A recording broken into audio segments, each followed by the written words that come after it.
नमस्कार, खबर दुनिया में आप सभी का स्वागत है। मैं हूं अश्विनी कुमार मिश्र। खबर दुनिया की यानी विश्व की सभी अहम खबरें आधे घंटे में आप तक। सबसे पहले नजर डालते हैं वैश्विक सुर्खियों पर।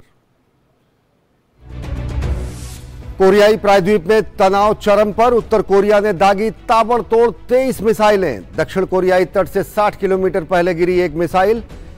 हवाई हमले का अलर्ट हुआ जारी। मिसाइल दागकर दिया जवाब। रूस ने सभी पक्षों से संयम बरतने की अपील की।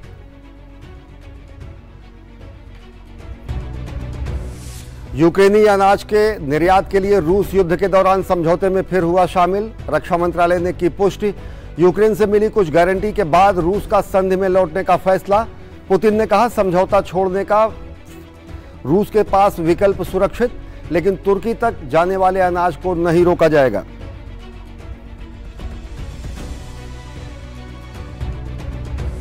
उत्तर कोरिया पर बड़ा आरोप, रूस को गुप्त रूप से गोला बारूद मुहैया करा रहा है उत्तर कोरिया। नेशनल सिक्योरिटी काउंसिल के प्रवक्ता ने कहा उत्तर कोरिया की खेप से बदलेगा युद्ध का रुख।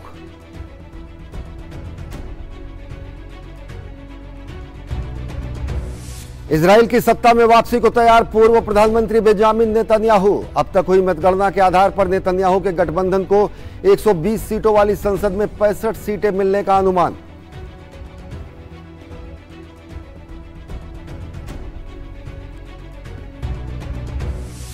ब्राजील चुनाव के 2 दिन बाद राष्ट्रपति जायर बोल्सोनारो ने तोड़ी चुप्पी। सत्ता हस्तांतरण के लिए हुए तैयार, लेकिन सार्वजनिक तौर पर नहीं कबूली हार। बोल्सोनारो की अपील के बावजूद सड़कों से नहीं हट रहे हैं प्रदर्शनकारी।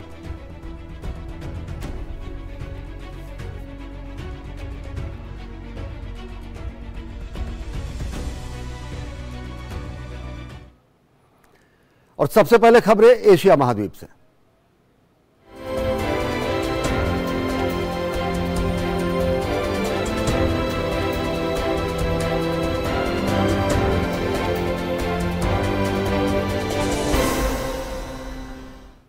कोरियाई प्रायद्वीप में जारी तनाव अब चरम पर पहुंचता दिख रहा है। दक्षिण कोरियाई अमेरिकी सैन्य अभ्यास के विरोध में उत्तर कोरिया ने दोनों देशों को धमकी दी थी कि उन्हें इतिहास में सबसे भयानक कीमत चुकानी पड़ सकती है।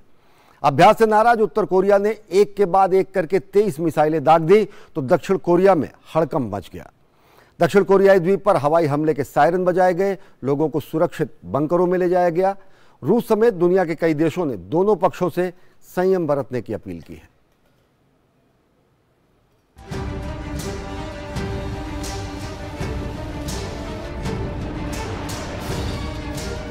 अमेरिका और दक्षिण कोरिया के बीच जारी संयुक्त सैन्य अभ्यास पर कड़ी प्रतिक्रिया के एक दिन बाद उत्तर कोरिया ने मिसाइल बरसाकर दोनों देशों को चेतावनी दी है।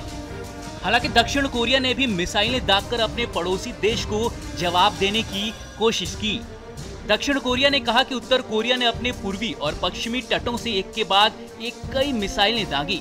दक्षिण कोरिया की ओर से जानकारी दी गई कि तड़के सुबह उत्तर कोरिया ने कम से कम 17 मिसाइलें दागी। बाद में 6 और मिसाइलों के दागे जाने की बात कही गई। दक्षिण कोरिया की सेना ने कहा कि 17 मिसाइल में से एक ने दक्षिण कोरिया के एक द्वीप की दिशा में उड़ान भरी, लेकिन वह दोनों प्रतिद्वंदियों की समुद्री सीमा के पास गिरी। इसके बाद दक्षिण कोरिया में दुर्लभ हवाई हमले की चेतावनी जारी की गई। यह पहली बार है जब एक बैलिस्टिक मिसाइल दक्षिण कोरिया जल क्षेत्र के पास गिरी है। एक ही दिन में उत्तर कोरिया द्वारा दागी गई सबसे अधिक मिसाइलें थी। बैलिस्टिक मिसाइलें दागी, जिनमें से एक पूर्वी सागर में उत्तरी सीमा रेखा के दक्षिण में गिरी। ये पहली बार है जब मिसाइल दक्षिण कोरिया के पास गिरी है। हम इसे कतई बर्दाश्त नहीं करेंगे। हम इसका कड़ा जवाब देंगे। दक्षिण कोरिया ने इस कार्रवाई को अस्वीकार्य उल्लंघन बताते हुए जवाबी कार्रवाई की और हवा से जमीन पर मार करने वाली 3 मिसाइलें दागी, जो उत्तरी सीमा रेखा के समान दूरी पर गिरी है। दक्षिण कोरिया ने कहा कि वह उत्तर कोरिया की हरकतों को बर्दाश्त नहीं करेगा। अमेरिका के साथ समन्वय कर इससे सख्ती से निपटा जाएगा। मिसाइल अटैक के बाद दक्षिण कोरिया ने उत्तर कोरिया पर अपनी निगरानी बढ़ा दी है। राष्ट्रपति ने आपात बैठक बुलाई है। उन्होंने तुरंत कार्रवाई का आदेश दिया। उत्तर कोरिया को अंजाम भुगतना ही पड़ेगा। इसलिए हमारी सेना ने हवा से जमीन पर मार करने वाली 3 मिसाइलें दागी हैं। दक्षिण कोरिया ने उत्तर कोरिया की ओर से मिसाइलें दागी जाने के बाद बुधवार को पूर्वी सागर क्षेत्र में अपने कुछ हवाई मार्गों को बंद कर दिया। जापान ने उत्तर कोरिया की इस कार्रवाई की कड़ी निंदा की है। मिसाइलों के प्रक्षेपण के बाद जापान ने अपने तटरक्षक बल को सतर्क रहने को कहा है। जापान के प्रधानमंत्री फूमियो किशिदा ने कोरियाई प्रायद्वीप में बढ़ते तनाव को देखते हुए जल्द से जल्द एक राष्ट्रीय सुरक्षा बैठक आयोजित करने की बात कही। उत्तर कोरिया की कार्रवाई से हमारे देश, क्षेत्र और अंतर्राष्ट्रीय समुदाय की सुरक्षा को खतरा है। हम इसे बिल्कुल बर्दाश्त नहीं करेंगे। रूस ने सभी पक्षों से संयम बरतने की अपील की है, तो वहीं चीन ने मामले की राजनीतिक समाधान निकालने पर जोर दिया है। हमें उम्मीद है कि सभी संबंधित पक्ष कोरियाई प्रायद्वीप मुद्दे के राजनीतिक समाधान की दिशा में बने रहेंगे और स्थिति को बिगड़ने से रोकने का हर संभव प्रयास करेंगे। सभी पक्षों को ऐसे किसी भी काम से परहेज करना चाहिए जिससे तनाव बढ़ने की आशंका हो। प्रायद्वीप में स्थिति पहले से ही काफी तनावपूर्ण है। हम सभी से शांति बनाए रखने की अपील करते हैं। उत्तर कोरिया ने इन मिसाइलों को ऐसे समय में दागा है जब दक्षिण कोरिया और अमेरिका अपने सबसे बड़े साझा हवाई अभ्यास कर रहे हैं। इस अभ्यास को विजिलेंट स्टॉर्म नाम दिया गया है। इनमें दोनों देशों के सैकड़ों विमान शामिल हो रहे हैं। इसे लेकर उत्तर कोरिया ने अमेरिका और दक्षिण कोरिया को एक भयानक अंजाम भोगने की चेतावनी दी है। गौरतलब है कि उत्तर कोरिया इस साल 40 से अधिक बैलिस्टिक मिसाइल का परीक्षण कर चुका है। इन मिसाइलों में विकसित अंतर महाद्वीपीय बैलिस्टिक मिसाइल और जापान की ओर से फायर की गई मध्यम रेंज की मिसाइल भी शामिल है। इजराइल में कायम राजनीतिक गतिरोध को खत्म करने के मकसद से देश में मंगलवार को आम चुनाव हुए। 4 साल से भी कम समय में ये 5वां चुनाव था। इन चुनाव के बाद एक बार फिर पूर्व प्रधानमंत्री बेंजामिन नेतन्याहू की सत्ता में वापसी की उम्मीद तेज हो गई है। एग्जिट पोल नेतन्याहू की जीत की तरफ इशारा कर रहे हैं। वोटों की गिनती सेंट्रल इलेक्शन कमेटी में जारी है। इजराइल के पूर्व प्रधानमंत्री बेंजामिन नेतन्याहू सत्ता में लौटने के लिए तैयार हैं। 86% से अधिक मतों की गिनती के बाद बेंजामिन नेतन्याहू नीत गठबंधन सत्ता में वापसी करता नजर आ रहा है। खबरों में कहा जा रहा है कि अब तक की गणना के अनुसार नेतन्याहू गठबंधन को 65 सीटें मिल सकती हैं, लेकिन अंतिम परिणाम आने तक ये आंकड़ा बदल भी सकता है। इजराइल में मंगलवार को मतदान हुए।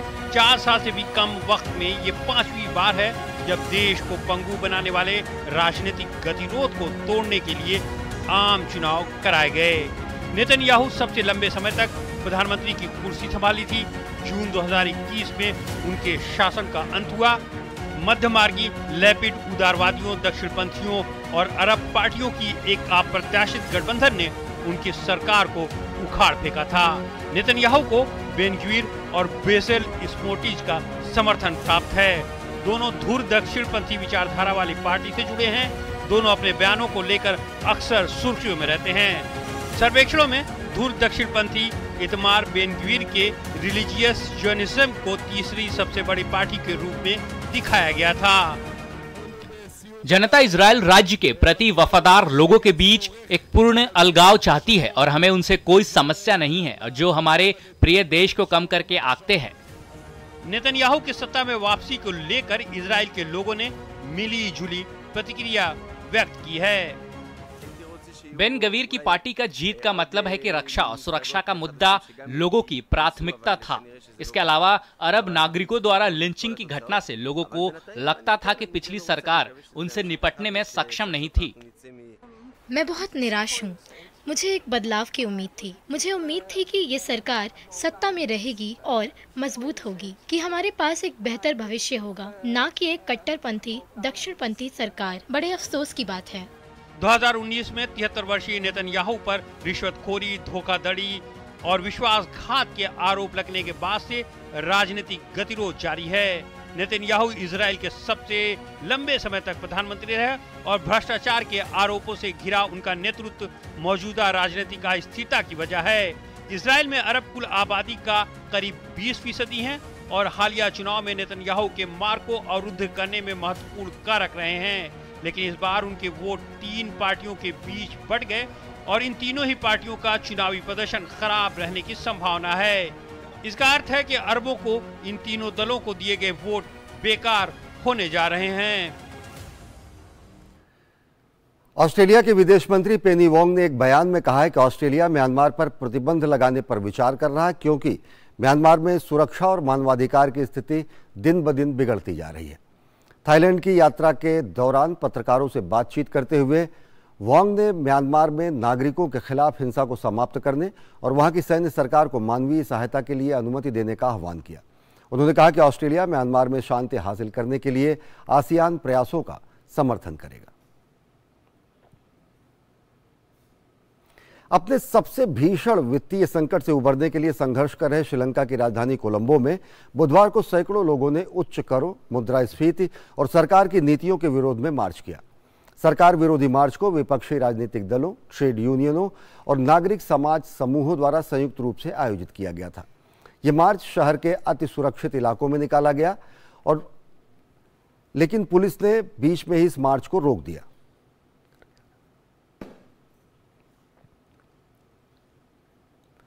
और अब खबरें यूरोपीय महाद्वीप से।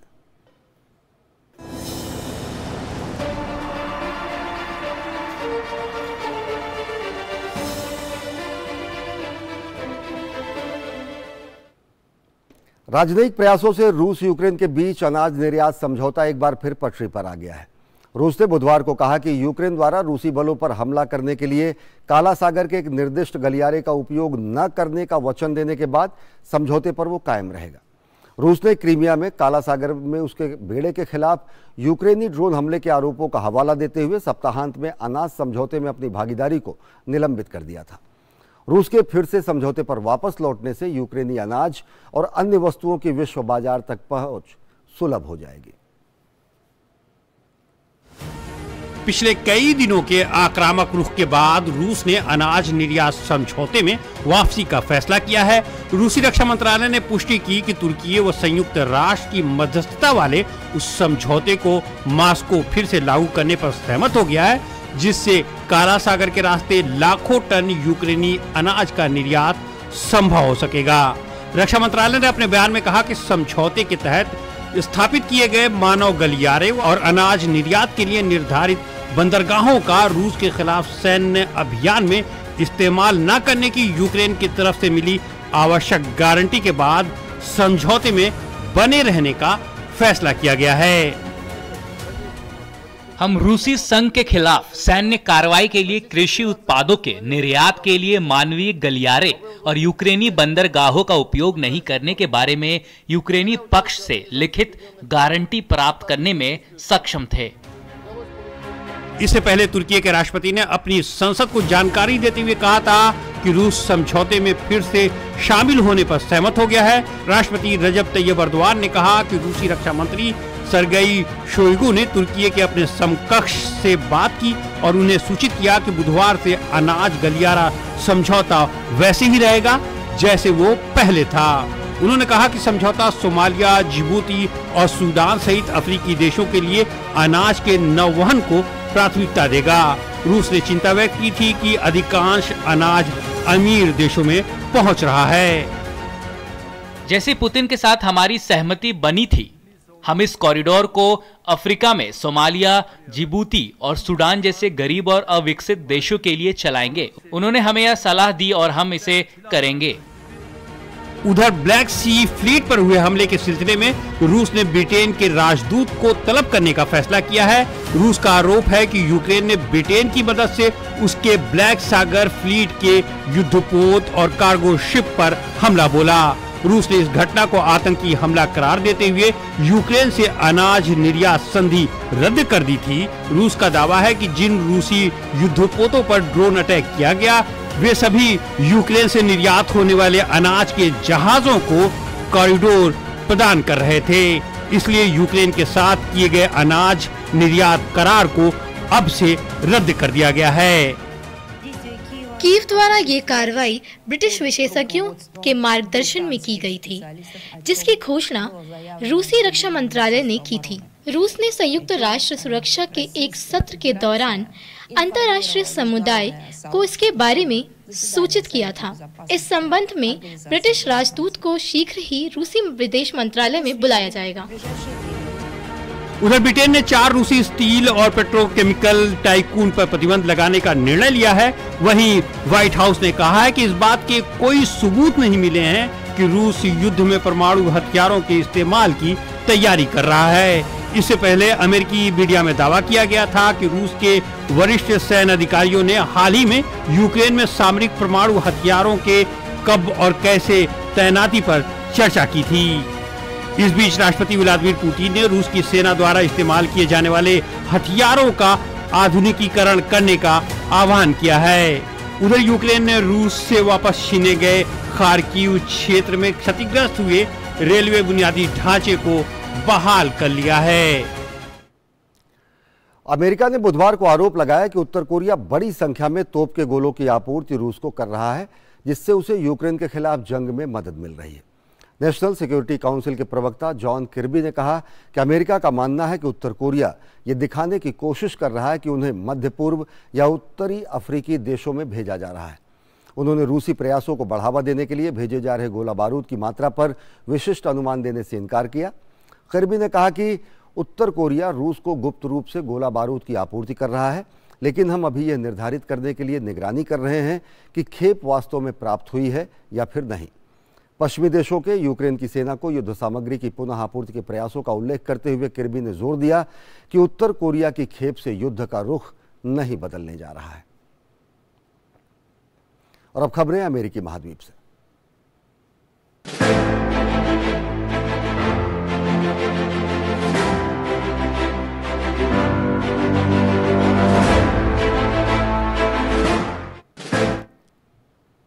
ब्राजील के राष्ट्रपति जाइर बोल्सोनारो ने चुनाव में मिली हार के बाद सत्ता हस्तांतरण के प्रति अपनी इच्छा जताई है।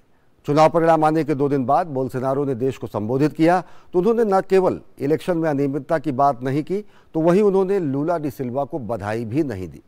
बेहद संक्षिप्त संबोधन में बोल्सोनारो ने अपने समर्थकों से देश में शांति बनाए रखने के लिए कहा और अपनी सरकार की उपलब्धियों की भी सराहना की। बोल्सोनारो ने कहा कि हमें हमेशा संविधान के मुताबिक काम करना चाहिए। चुनाव में मिली हार के 2 दिन बाद ब्राजील के राष्ट्रपति जायर बोल्सोनारो ने चुप्पी तोड़ी। भारी मन के साथ ही सही बोल्सोनारो ने सत्ता हस्तांतरण पर सहमति व्यक्त कर दी। हालांकि उन्होंने साफ तौर पर अपनी हार स्वीकार नहीं की है। नतीजों की घोषणा के 2 दिन बाद उन्होंने देश को संबोधित किया। इस दौरान उन्होंने न तो चुनाव में अनियमितता की बात कही और न ही लूला डी सिल्वा को जीत की बधाई दी। करीब 2 मिनट के भाषण में बोल्सोनारो ने अपने समर्थकों से देश में शांति बनाए रखने के लिए कहा और अपनी सरकार की उपलब्धियों की सराहना की। साथ ही ये भी कहा कि उन्होंने हमेशा संविधान के मुताबिक काम किया है और करते रहेंगे। जब तक मैं गणतंत्र का राष्ट्रपति और नागरिक हूं, मैं अपने सभी संविधान के आदेशों का पालन करता रहूंगा।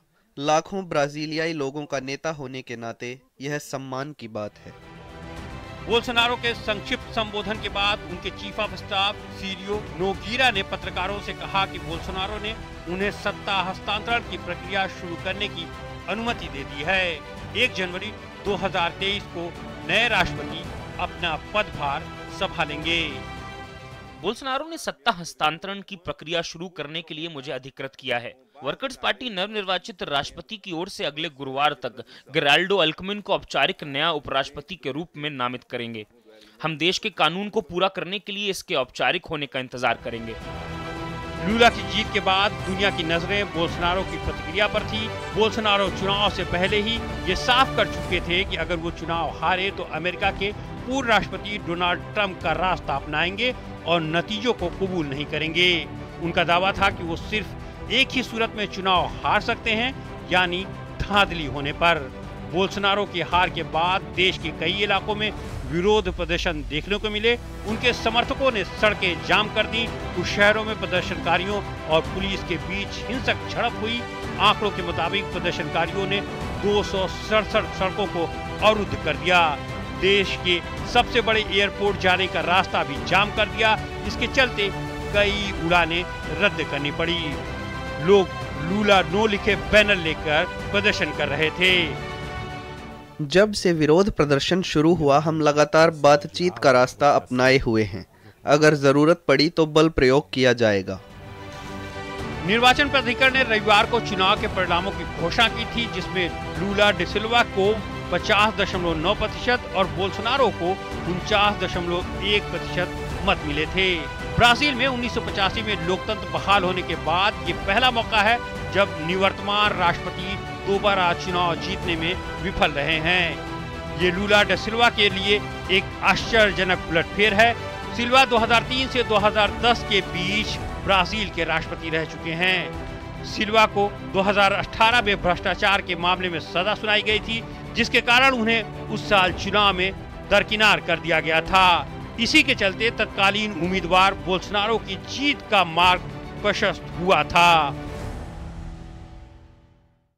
और अब आइए आपको दिखाते हैं विश्व संस्कृति की एक झलक।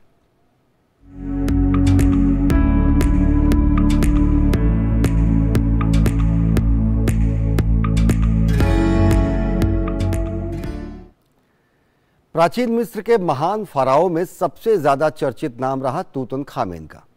शोधकर्ताओं और पुरातत्वविदों के लिए तूतनखामेन अध्ययन का एक रोचक विषय रहे।